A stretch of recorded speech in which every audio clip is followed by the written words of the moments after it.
여러분이 생각하는 효도의 가장 아름다운 모습은 무엇인가요? 아마도 자식들이 성공해서 평생 고생만 하신 부모님을 모시고 생전 처음 비행기를 태워드리며 넓은 세상을 보여드리는 모습이 아닐까요? 하지만 만약 꿈만 같던 그 효도 관광이 돌아올 수 없는 편도행 열차였다면 어떨까요? 오늘 우리가 다룰 사건은 겉보기엔 완벽해 보였던 영국 여행에서 시작됩니다. 아들의 주선으로 68 인생, 처음으로 해외여행을 떠나게 된 어머니. 설레는 마음으로 비행기에 올랐던 그녀는 꿈에도 몰랐습니다. 머나먼 이국 땅에서 자신을 기다리고 있던 것이 아름다운 풍경이 아니라 모든 믿음을 산산조각 낼 잔혹한 함정이었다는 것을 말이죠. 왜 그토록 세심하던 아들은 유독 어머니의 귀국 항공권만 잊어버린 걸까요? 화려한 호텔 방 안에서 도대체 무슨 일이 있었기에 모자의 천륜이 너 죽고 나 살자는 막장으로 치닫게 된 걸까요? 가장 극진한 효도가 어떻게 가장 치밀하고 잔혹한 유기범죄로 뒤바뀔 수 있었는지, 그 완벽했던 효도 관광 뒤에 숨겨진 소름 끼치는 진실을 지금부터 파헤쳐 보겠습니다. 제 이름은 이숙자, 올해 68입니다. 제 눈은 평생 시골 논바닥에서 벼가 푸른색에서 황금색으로 익어가는 것만 보았고, 남편 머리가 검은색에서 하얗게 새어가는 것만 보고 살았습니다. 그런 제 눈에 런던이라는 이국적인 풍경이 담기게 될 줄은 상상조차 못했습니다. 이곳의 햇살은 우리 고향의 땡볕처럼 따갑지 않고 얇은 소미불을 덮은 것처럼 포근하더군요. 끝이 보이지 않는 잔디밭에 앉아 금발의 하얀 피부를 가진 서양 사람들이 유모차를 밀거나 큰 개를 데리고 여유롭게 산책하는 모습을 보며 제 마음속엔 딱 한마디가 떠올랐습니다. 참 좋다. 어머니, 춥지 않으세요? 바람이 좀 차요. 며느리 혜민이가 양모 목도리를 제 목에 꼼꼼히 둘러주고 옷깃을 여며주었습니다. 저는 손사래를 쳤습니다. 아니다, 안 춥다. 이 정도면 따뜻해. 입으로는 그렇게 말했지만 속은 갓 쪄낸 떡처럼 따뜻했습니다. 아들 민석이가 비싸 보이는 카메라를 들고 제 앞에 쭈그리고 앉아 웃으며 말했습니다. 어머니, 여기 보세요. 김치, 저기 뒤에 보이는 건물이 버킹엄 궁전이에요. 영국 여왕이 사는 집이죠. 평생 읍내 구경도 잘 못 가던 제가 여왕님 집 앞에 앉아 있다니 정말 꿈만 같은 일이었습니다. 저는 카메라를 향해 세상에서 가장 환한 미소를 지어 보였습니다. 아들 하나는 참 잘 키웠다 싶었습니다. 시골 촌놈이 서울 여의도 금융가에서 일하고 외제 차를 몰고 이렇게 늙은 어미를 데리고 해외여행까지 시켜주다니 어미로서 얼굴에 광이 나는 순간이었죠. 이번 영국 여행은 민석이와 혜민이가 몰래 계획한 것이었습니다. 평생 고생만 하고 호강 한번 못 해본 어머니께 넓은 세상을 보여드려야 한다면서요. 비행기표 예매부터 여권 발급까지. 글도 잘 모르는 저는 그저 아이들이 하자는 대로 뒤만 졸졸 따라다니면 됐습니다. 처음 며칠은 정말 꿈속을 거니는 것 같았습니다.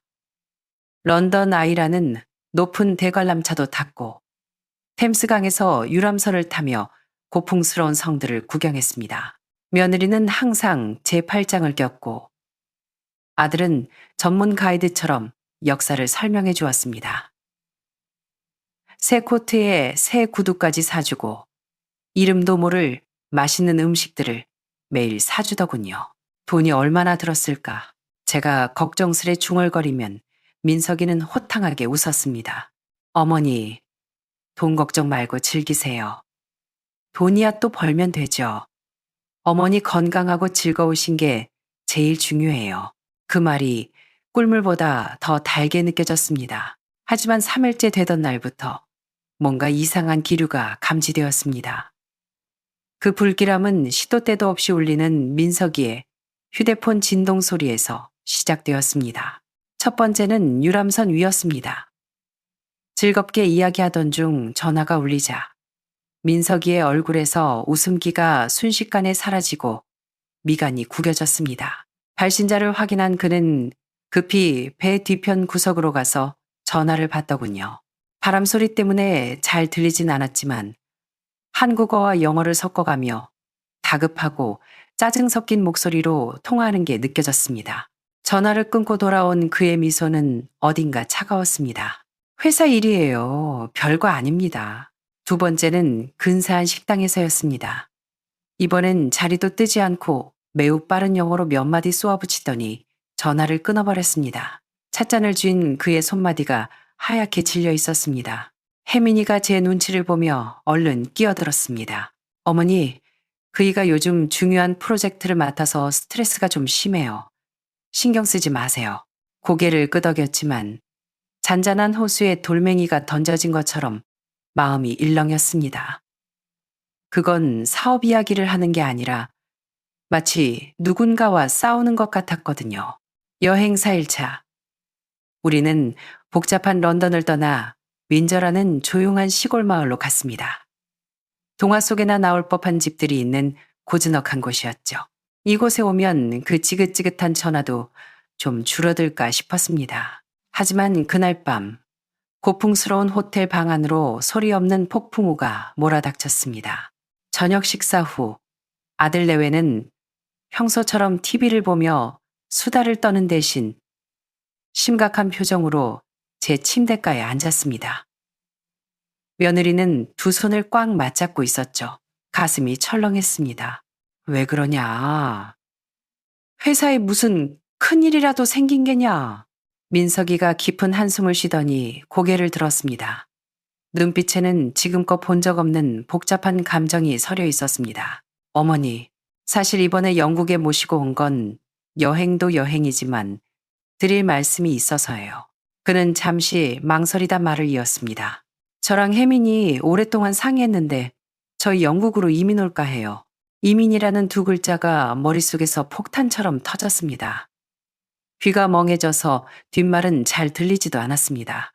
여기가 교육 환경도 좋고 이미 집도 받았어요. 나중에 아이 생기면 더 좋은 환경에서 키우고 싶어서요. 민석이는 청사진을 늘어놓고 있었지만 저는 손발이 차가워져 이불만 꽉 움켜쥐었습니다. 이윽고 민석이가 본론을 꺼냈습니다. 그런데 집 살 계약금이 조금 부족해요. 그래서 말인데 어머니, 부탁 좀 드릴게요. 그가 또렷하게 말했습니다. 고향에 있는 집, 그거 처분해서 저희 좀 도와주세요. 순간 세상이 멈춘 것 같았습니다. 제가 멍하니 있자 아들 내외의 얼굴에 조바심이 스쳤습니다. 저는 떨리는 목소리로 겨우 입을 뗐습니다. 민서가, 그 집은 네 아버지와 내 피땀이 서린 곳이다. 그건 안 돼. 저는 다급하게 덧붙였습니다. 돈이 모자라면 엄마가 모아둔 노후 자금이랑 장례비 있지 않냐. 그거 다 가져가라. 하지만 집은 절대 안 된다. 저는 아들이 예전처럼 제 말을 들어주길 기대하며 애원하듯 쳐다봤습니다. 하지만 민석이의 얼굴에서 간절함은 사라지고 처음 보는 싸늘하고 낯선 표정이 떠올랐습니다. 며느리도 고개를 숙인 채 저를 외면했죠. 방 안의 공기가 얼음장처럼 차가워졌습니다. 그제야 깨달았습니다. 이 따뜻했던 효도 여행은 처음부터 제가 생각했던 그런 여행이 아니었다는 것을요. 그날 밤 집을 팔라는 이야기가 나온 뒤로 우리 사이를 아슬아슬하게 이어주던 효도라는 포장지는 완전히 찢겨나갔습니다. 다음 날 아침, 아들이 평소처럼 방문을 두드려 아침 메뉴를 물어볼 줄 알았지만 방 안은 쥐죽은 듯 조용했습니다. 불안한 마음에 거실로 나가보니 식탁 위에는 차가운 샌드위치 2개와 생수 1병만 덩그러니 놓여 있었습니다. 소파에 앉아 스마트폰만 들여다보는 아들 내외는 고개조차 들지 않았습니다. 욕을 먹는 것보다 그 냉담함이 더 뼈저리게 시렸습니다. 입맛이 없었지만 저는 애원하듯 다가가 말했습니다. 민서가, 이민 가는 문제는 한국 돌아가서 천천히 다시 얘기하면 안 되겠니? 민석이가 고개를 들었습니다. 눈빛이 매서웠습니다. 어머니, 아직도 상황 파악이 안 되세요? 이건 상의할 문제가 아니에요. 저희 미래가 달린 일이라고요. 하지만 그 집은 우리 뿌리잖니. 뿌리가 밥 먹여줘요. 그가 벌떡 일어났습니다. 짜증이 역력했습니다. 시대가 변했어요. 제 자식까지 한국에서 치열하게 경쟁시키고 싶지 않아요. 영국이 답이라고요. 옆에서 혜민이도 거들었습니다. 어머니, 그 이도 다 우리 가족을 위해서 이러는 거예요.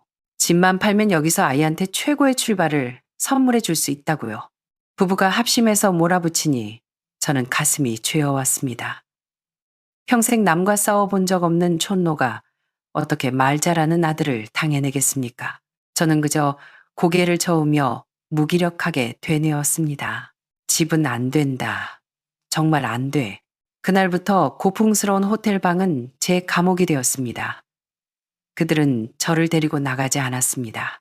밖에서 문을 잠갔고 식사 때가 되면 며느리가 컵라면이나 찬 주먹밥을 던져주듯 놓고 갔습니다.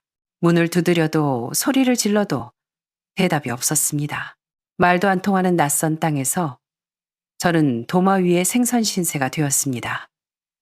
덜컥 겁이 나 집에 가고 싶어졌습니다. 가방을 뒤져 여권을 찾았죠. 혼자서라도 공항에 갈 생각이었습니다. 하지만 가방 속에는 옷가지와 잔돈뿐 여권이 없었습니다. 미친 사람처럼 문을 두드려 소리쳤습니다. 민서가! 내 여권 내놔라! 여권 어디 갔어? 한참 뒤에야 문 밖에서 민석이의 서늘한 목소리가 들려왔습니다. 어머니, 외국에선 여권 잃어버리기 쉬워요. 제가 안전하게 보관하고 있으니까 걱정 마세요. 걱정을 가장한 그 말이 제 마지막 희망을 끊어놓았습니다. 바닥에 주저앉아 하염없이 눈물을 흘리다 문득 휴대폰 생각이 났습니다. 친구에게 전화해서 경찰에 신고해달라고 해야겠다 싶었죠. 떨리는 손으로 전화기를 켰지만 신호음 대신 먹통인 화면만 보였습니다. 왼쪽 상단에는 서비스 없음이라고 떠 있었습니다. 로밍이 차단된 겁니다. 호텔방 전화기를 들었지만 역시 먹통이었습니다. 민석이의 목소리가 유령처럼 다시 들려왔습니다. 어머니, 헛수고하지 마세요. 프런트에 전화기 고장났다고 말해뒀어요. 완전히 절망했습니다.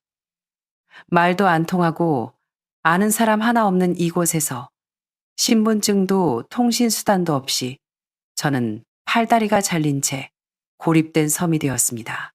창밖에서 들리는 관광객들의 웃음소리가 저승의 소리처럼 멀게 느껴졌습니다. 밤이 되어 윈저 성에 불이 켜지면 제가 꼭 그 옛날 성에 갇힌 원혼이 된 것만 같아 숨을 쉴 수가 없었습니다.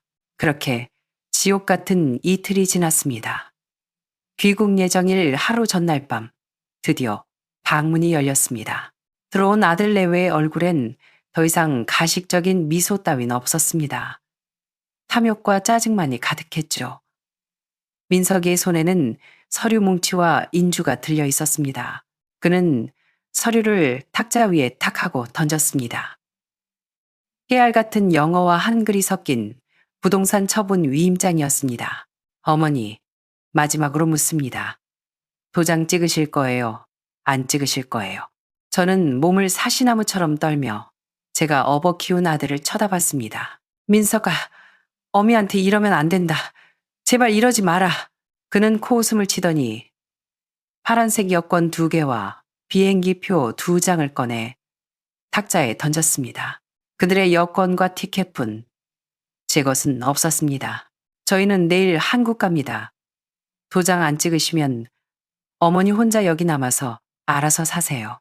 여권도 없고 돈도 없고 알파벳도 모르는 노인네가 여기서 며칠이나 버티나 봅시다. 그 말은 저를 무너뜨리는 결정타였습니다.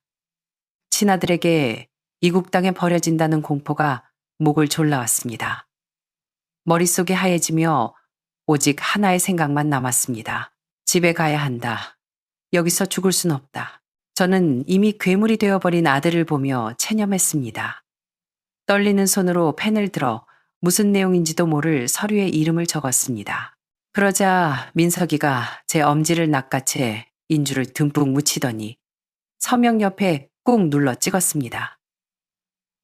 선명한 붉은 지장이 마치 피눈물처럼 보였습니다. 서류를 챙긴 아들 내외는 다시 거짓된 미소를 지으며 말했습니다.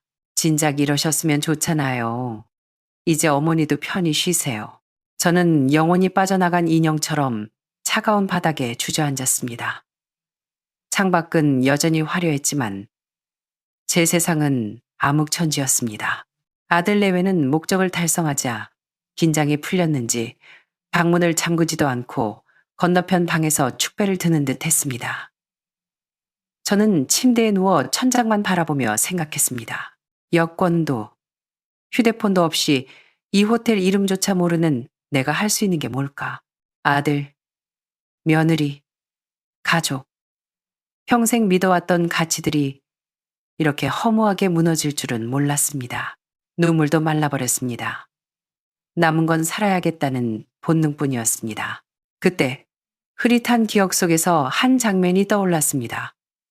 호텔 체크인을 할 때 카운터에 서 있던 마른 체형의 청년, 명찰에 MRK라고 적혀 있던 그는 동양적인 외모를 하고 있었고 우리에게 유창한 한국어로 인사했었습니다. 어서 오세요. 객실은 이쪽입니다. 한국 사람이다. 그 생각이 번개처럼 스쳤습니다. 그가 한국말을 할 줄 안다는 사실이 꺼져가던 제 심장을 다시 뛰게 했습니다. 그가 도와줄지는 모르지만 지금 이 망망대해에서 잡을 수 있는 유일한 썩은 동아줄이었습니다. 저는 자는 척하며 기회를 엿봤습니다. 자정이 넘자 건너방에서 코 골며 자는 소리가 들려왔습니다. 저는 침대에서 일어나 도둑고양이처럼 살금살금 문을 열었습니다. 복도의 두꺼운 카펫 덕분에 발자국 소리가 나지 않았습니다. 심장이 터질 것 같았지만 벽을 타고 엘리베이터로 향했습니다. 로비에 도착하니 다행히 그 청년 마크가 야간 당직을 서고 있었습니다. 잠옷바람에 맨발로 나타난 저를 보고 그는 깜짝 놀라 뛰어나왔습니다. 어머니? 무슨 일이세요? 도와드릴까요? 저는 왈칵 눈물을 쏟으며 그의 팔을 붙잡았습니다. 학생, 제발 나 좀 살려줘. 아들이 집 팔아먹으려고 날 여기에 가뒀어. 전화 한 통만 쓰게 해줘. 제발. 마크는 제 공포에 질린 모습을 보고 두 말 없이 자신의 휴대폰을 건네주었습니다. 어머니, 여기요. 쓰세요. 제가 망봐드릴게요. 그는 엘리베이터 쪽을 경계하며 서주었습니다. 저는 떨리는 손으로 고향 친구 영숙의 번호를 눌렀습니다. 신호가 한참 가고 나서야 잠긴 목소리가 들렸습니다. 여보세요. 누구? 이 새벽에. 영숙아. 나 숙자다. 제 다급한 목소리에 영숙이가 잠을 확 깼습니다. 숙자야? 너 영국 갔다며? 무슨 일이고? 설명할 시간 없다. 잘 들어라. 민석이가 날 속였어. 집 팔아먹으려고 위임장 억지로 받아갔다. 그거 내가 쓴 거 아니다. 억지로 찍은 거야. 뭐라카노? 그게 무슨 소리고. 지금 당장 우리 집 가서 장독대 밑에 열쇠 있는 거 알지? 안방 문갑 3번째 서랍에 철제 상자 있다. 거기에 집 문서랑 땅 문서 다 들어있어. 그거 네가 가져가서 숨겨라. 절대 민석이 주면 안 된다. 걔 내일 한국 가면 바로 너 찾아갈 거야. 알았다. 네, 지금 바로 갈게. 그리고 저는 숨을 몰아쉬며 가장 중요한 말을 덧붙였습니다. 경찰에 신고해줘. 아들이 날 영국에 버리고 갔다고. 나 지금 갇혀 있다고. 전화를 끊자 다리에 힘이 풀려 주저앉을 뻔했습니다. 마크가 부축해 주었습니다. 학생, 정말 고마워. 네가 내 생명의 은인이다. 어머니, 걱정 마세요. 제가 도울 방법 찾아볼게요. 저는 다시 방으로 돌아왔습니다. 심장은 여전히 쿵쾅거렸지만 적어도 구조 요청은 보냈다는 사실에 조금은 안도했습니다. 다음 날 아침 예정된 귀국일이 밝았습니다. 새벽부터 아들 내외가 짐을 싸느라 부산했습니다. 저는 혹시나 하는 마음에 짐을 챙겨 문 앞에 두었습니다. 서류도 받았으니 설마 저를 데려가긴 하겠지 하는 신락 같은 희망이었습니다. 한국 가서 경찰서를 가더라도 여기서 버려지는 것보단 나으니까요. 하지만 민석이는 침대 머리맡에 두툼한 파운드화 지폐 뭉치를 올려놓더군요. 어머니, 한국에서 서류 처리하는데 시간이 좀 걸린대요. 저희가 먼저 가서 처리하고 올 테니까 어머니는 여기서 며칠 더 쉬고 계세요. 머리를 한 대 맞은 것 같았습니다. 너, 나 안 데리고 가니? 가서 뭐 하시게요? 여기 공기도 좋고 환경도 좋은데 며칠 푹 쉬다 오세요. 제가 일처리 끝나면 바로 모시러 올게요. 그 말은 저를 버리겠다는 사형 선고나 다름없었습니다. 짐 덩어리인 저를 치워버리고 재산만 챙기겠다는 속셈이었죠. 너 정말 나를 버리는구나. 목소리가 떨렸습니다. 민석이는 귀찮다는 듯 인상을 썼습니다. 아, 돈 넉넉히 드렸잖아요. 좀 쉬시라니까요.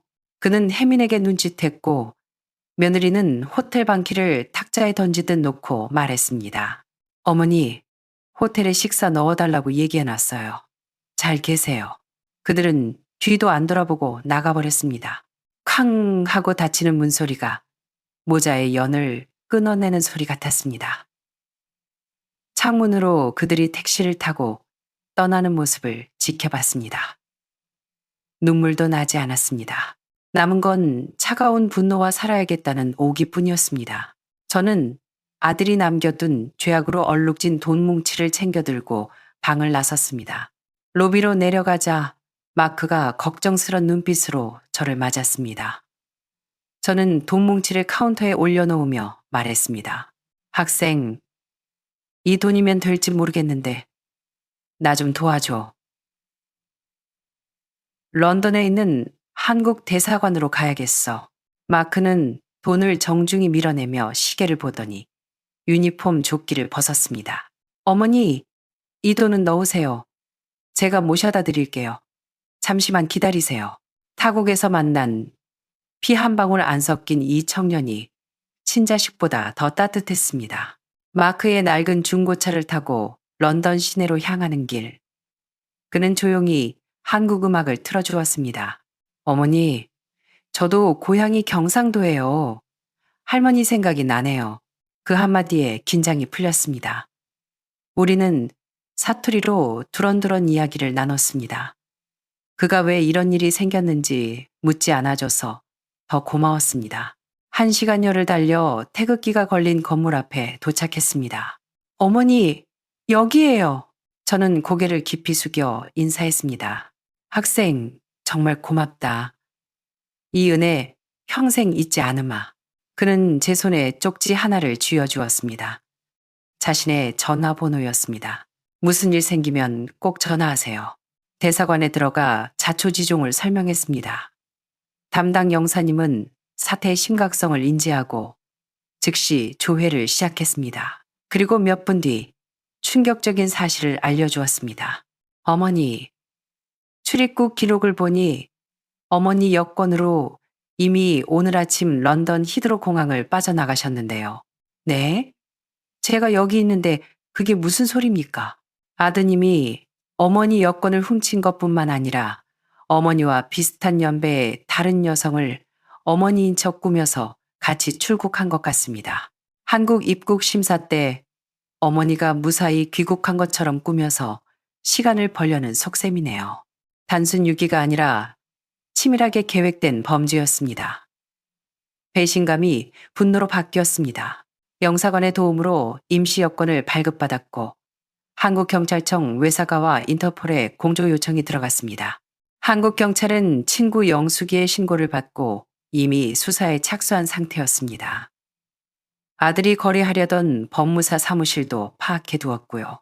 법무사도 경찰의 협조 요청을 받고 아들을 유인하기로 했습니다. 한편 아무것도 모르는 민석이는 한국에 도착하자마자 법무사에게 전화를 걸어 독촉했습니다. 김 법무사님, 어머니 서류 다 받아왔습니다. 빨리 처리해 주세요. 김 법무사는 난처한 척 연기했습니다. 아이고, 이게 해외에서 작성된 거라 인감증명서 문제도 있고 해서 본인이 직접 오셔야 처리가 빠를 것 같은데요. 내일 모레 아침 9시에 사무실로 오시죠. 민석이는 투덜거리면서도 알겠다고 했습니다. 자신을 위한 덫인 줄도 모르고 말이죠. 저는 가장 빠른 비행기를 타고 한국으로 돌아왔습니다. 인천공항에 발을 디디자마자 참았던 눈물이 터져 나왔습니다. 마중 나온 영숙이와 경찰들을 보자 다리에 힘이 풀렸습니다. 이틀 뒤 아침 9시, 저는 경찰의 안내에 따라 법무사 사무실 안쪽 방에 숨어 있었습니다. 잠시 후 문 열리는 소리와 함께 민석이와 혜민이의 들뜬 목소리가 들렸습니다. 법무사님, 서류 다 가져왔습니다. 오늘 바로 처리되죠? 네, 앉으시죠. 민석이가 볼펜을 들고 완벽하다고 믿는 그 서류에 서명하려는 순간 제가 방문을 열고 걸어 나갔습니다. 저를 본 민석이의 표정은 경악에서 공포로 그리고 흙빛으로 변했습니다. 들고 있던 볼펜이 바닥으로 굴러 떨어졌습니다. 어머니, 어떻게 귀신이라도 본 듯 말을 더듬었습니다. 그 순간 잠복해 있던 형사들이 들이닥쳤습니다. 정민석, 김혜민 씨, 사문서 위조 및 행사, 존속 유기 혐의로 긴급 체포합니다. 수갑이 채워지는 순간에도 그들은 멍하니 저를 바라볼 뿐이었습니다. 저는 아들 앞으로 다가갔습니다. 미움보다는 끝없는 슬픔이 밀려왔습니다. 주머니에서 영국 호텔에 있을 때 녀석이 사다 준 캐러멜 하나를 꺼내 입에 넣었습니다. 달콤해야 할 그 맛이 쓰디었습니다. 민서가, 영국 사탕이 참 달더라. 하지만 우리 집 장독대 묵은지 맛만은 못하더구나. 저는 눈을 똑바로 뜨고 말했습니다. 사람은 뿌리를 잊으면 안 된다. 집에 돌아오는 길을 이런 식으로 만들면 안 되는 거야. 아들 부부가 경찰에 연행되고 저는 다시 고향 집으로 돌아왔습니다. 익숙한 마루에 앉아 앞산을 바라보는데 지난 일주일이 지독한 악몽처럼 느껴졌습니다. 며칠 뒤 마음이 좀 진정되었을 때 문득 그 청년 생각이 났습니다. 꼬깃꼬깃해진 쪽지를 꺼내 국제전화를 걸었습니다. 신호가 오래가다 끊길 즈음 익숙한 목소리가 들렸습니다. 헬로, 마크, 나야.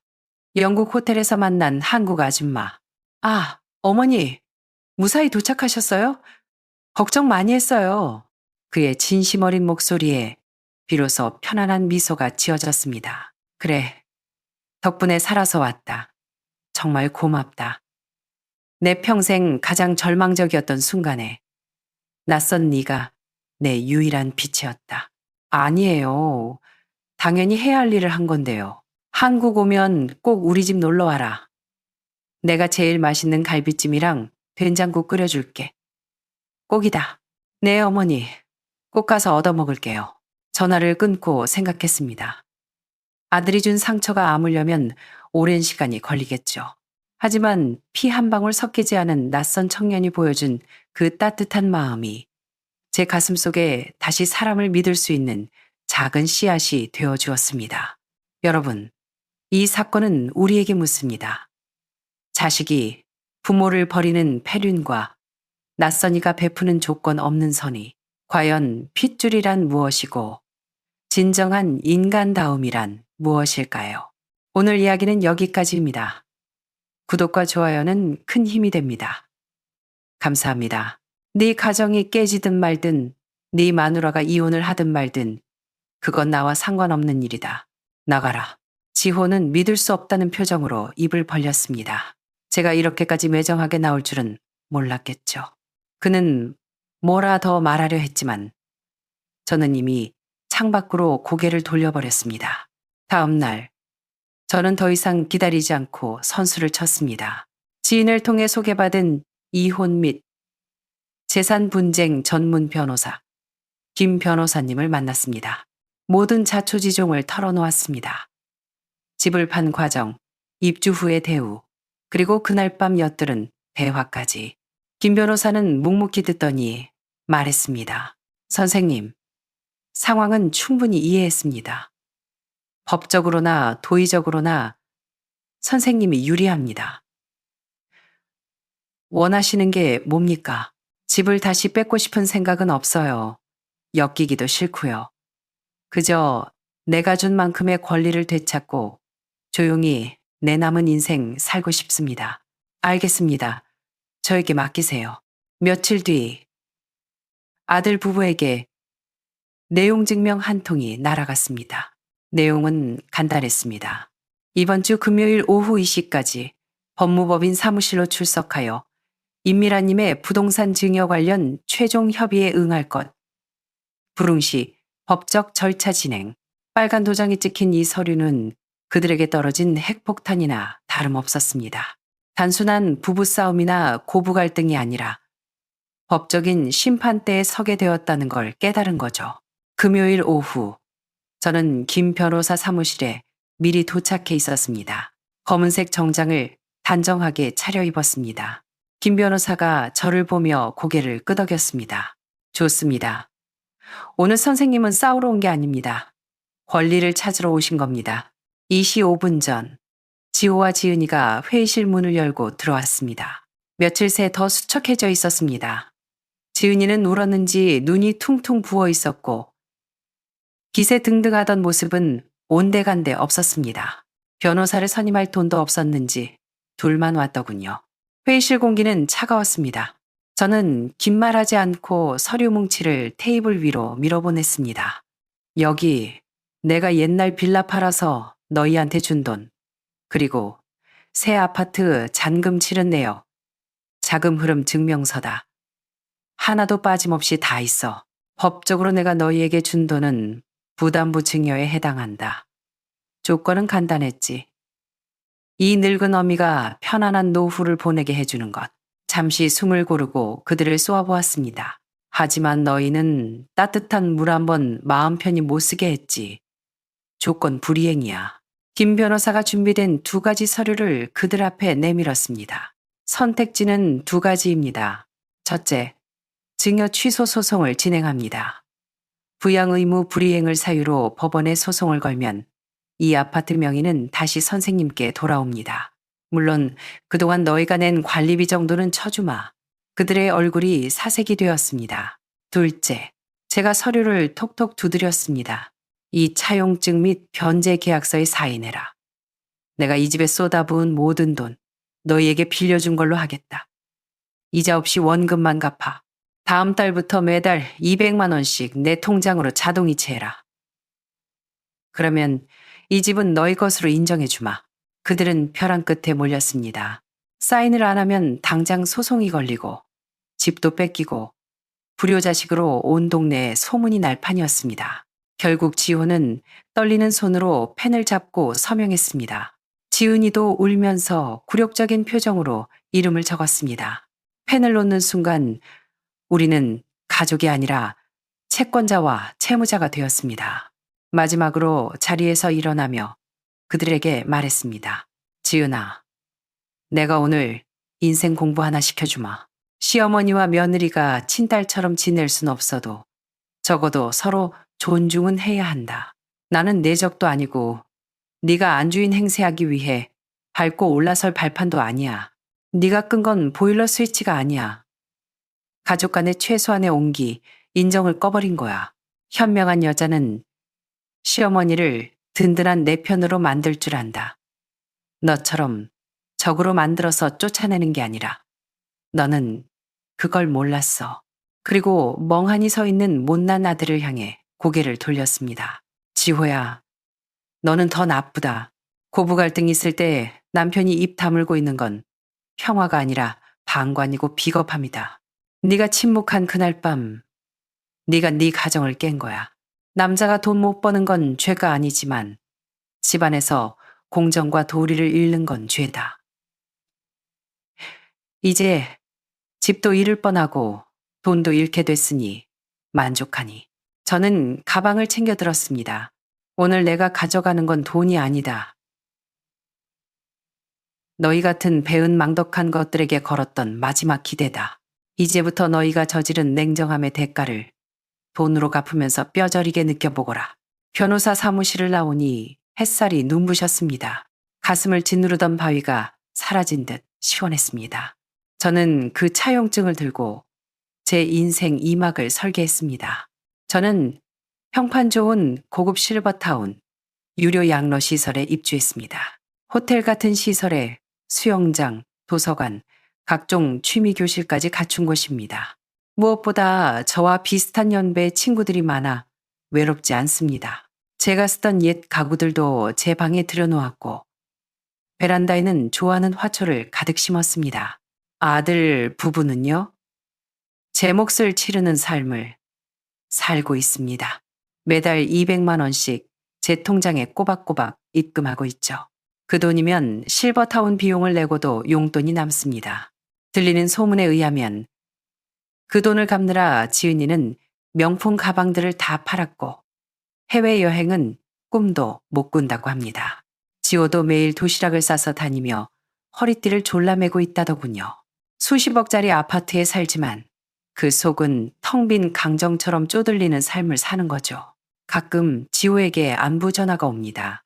엄마, 잘 지내세요? 돈은 부족하지 않으세요? 저는 쿨하게 대답합니다. 아주 잘 지낸다. 돈? 너희가 매달 갚는 빚 덕분에 차고 넘치지. 깨진 그릇은 다시 붙일 수 없습니다. 만약 제가 그때 꾹 참고 살았다면 저는 아마 그 집 구석방에서 눈치나 보며 시들어가는 노인네가 되었을 겁니다. 하지만 지금 저는 그 어느 때보다 건강하고 당당합니다. 스마트폰으로 쇼핑도 하고 실버타운에서 그림도 배우기 시작했습니다. 저는 깨달았습니다. 늙어서 손에 꼭 쥐어야 할 건 다 큰 자식이 아니라 내 돈과 내 인생이라는 것을요. 내 손에 돈이 있고 나를 지킬 힘이 있으면 어디서든 대접받고 살 수 있습니다. 창밖으로 노을이 지며 정원을 황금빛으로 물들이고 있습니다. 따뜻한 차를 한 모금 마십니다. 이것이야말로 제가 원했던 노년입니다.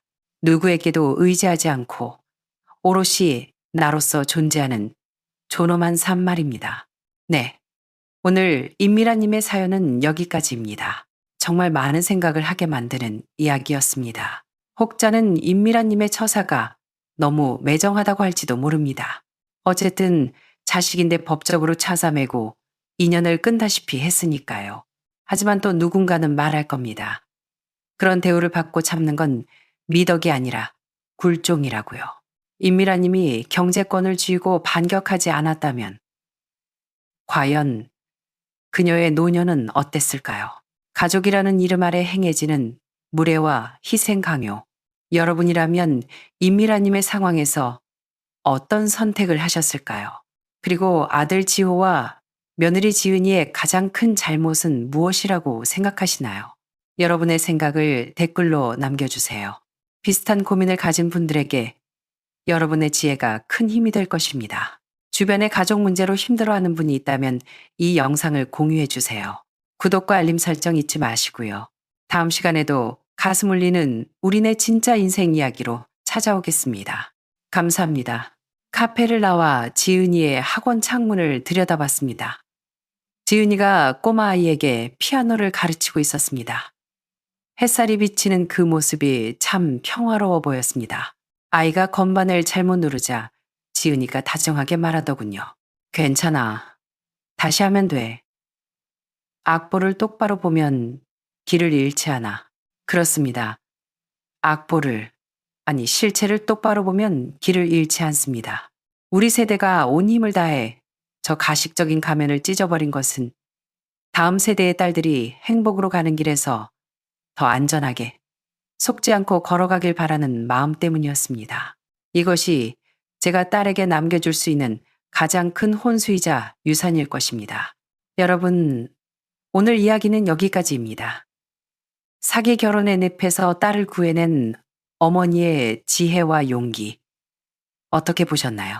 법은 때로 피해자의 눈물을 닦아주기에 너무 느리거나 불완전합니다. 만약 여러분이 선자님이었다면 의사의 그 작은 암시를 믿고 끝까지 파헤쳤을까요? 아니면 설마 하고 넘겼을까요? 여러분의 소중한 의견을 댓글로 남겨주세요. 그리고 결혼을 앞둔 친구나 딸이 있다면 이 영상을 꼭 공유해 주세요. 경각심을 갖는 것만으로도 큰 불행을 막을 수 있습니다. 구독과 좋아요는 큰 힘이 됩니다. 감사합니다.